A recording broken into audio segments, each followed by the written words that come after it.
As the numbers we're dividing get bigger, it might be helpful to get graph paper with big boxes in so you keep everything carefully lined up and can read your writing.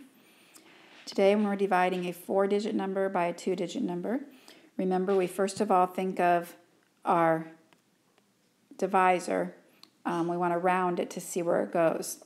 And where does my first digit go? 56 doesn't go into 5. It's too big for 51. It does go into 514, so my first digit in my answer is going to go above the 4. To think of how many times, I'm going to think of my 56 as a 60. So about how many 6s are in 50? Well, 6 times 8 is 48. So the first thing I'm going to try is 56 times 8. See how close I get. So that gives me 448.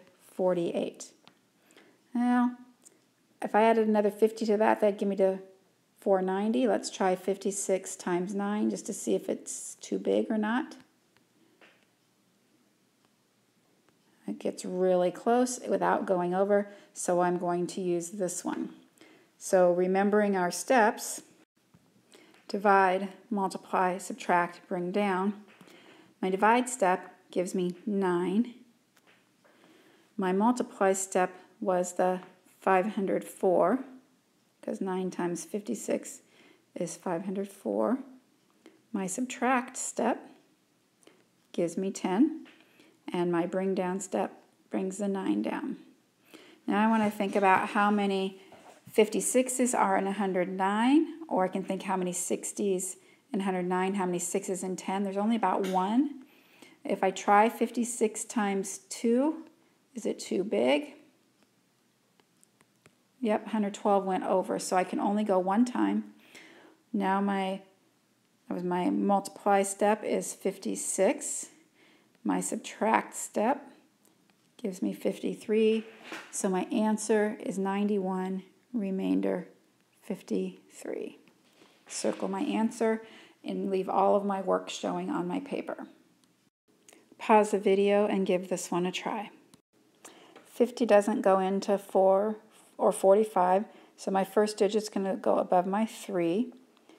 I'm going to look at how many 5s in 45. There's about 9.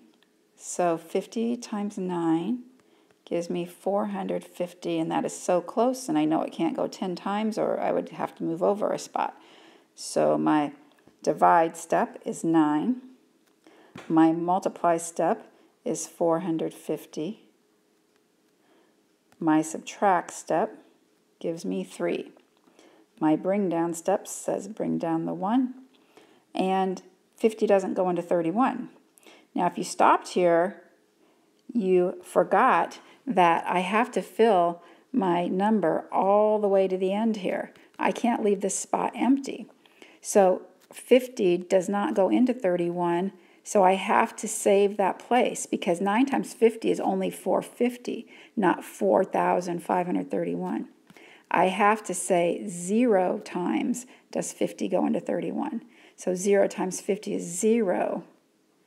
And so it's 90 remainder 31, not 9 remainder 31. If you got that 0 on the end, give yourself a pat on the back. Give this one a try. Think of 96 as 100 when you're trying to find out how many times it goes in. And don't forget the steps. Divide, multiply, subtract, bring down. Did you get 87 remainder 80? If not, check your work and compare it.